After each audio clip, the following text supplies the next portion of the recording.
হোয়াটসঅ্যাপে যদি লেখা বোল্ড করতে চান তাহলে লেখার আগে এবং পরে যে অংশটা বোল্ড করতে চান সেই অংশের মধ্যে আপনার স্টার চিহ্ন বসিয়ে দিতে হবে। অর্থাৎ লেখার প্রথমে স্টার চিহ্ন এবং শেষে স্টার চিহ্ন বসাতে হবে।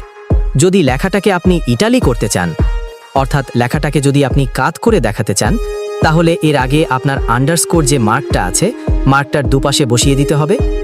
আপনার টেক্সটকে যদি কেটে দিতে চান, মানে আমরা কোনো একটা লেখা লিখছি, লেখার পরে যদি কেটে দেই, যে ধরনের সিম্বল ব্যবহার করি সেটা যদি করতে চান, তাহলে টেক্সটের ঠিক আগে এই যে টিল্ডে চিহ্নটা আছে এটাকে বলে টিল্ডে মার্ক, এই মার্কটা দুপাশে বসিয়ে দিতে হবে। তাহলে দেখবেন যে লেখাটা একদম কাটা হয়ে গেছে।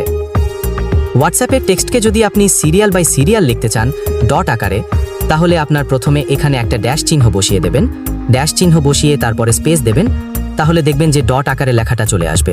এরপর এন্টার দিবেন আর একটা ডট আসবে, মানে এটা সিরিয়াল বাই সিরিয়াল হবে, কোনো নাম্বারিং হবে না। হোয়াটসঅ্যাপে যদি ব্যবহার করতে চান, মানে 1 2 3 এরকম সিরিয়াল বাই সিরিয়াল যদি নাম্বারিং করতে চান, সেটাও আপনারা পারবেন। সেটা করার জন্য প্রথমে আপনারা 1 লিখবেন, 1 লেখার পরে একটা ডট চিহ্ন দেবেন, এরপর স্পেস দেবেন, স্পেস দিয়ে লেখা শুরু করবেন।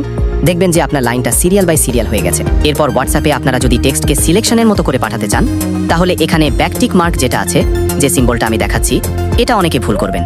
এটা কিন্তু ব্যাকটিক মার্ক। এই মার্কটা দুপাশে বসিয়ে দেবেন, দেখবেন যে লেখাটা এক ধরনের ব্লকের মতো হয়ে গেছে, সিলেকশনের মতো হয়ে গেছে। আপনারা একটা লাইনের মাঝখানেও করতে পারবেন। হোয়াটসঅ্যাপে এই ট্রিকগুলো যদি মনে রাখেন, তাহলে আপনার লেখার স্টাইলটা হয়ে যাবে অন্যরকম। ধন্যবাদ সবাইকে।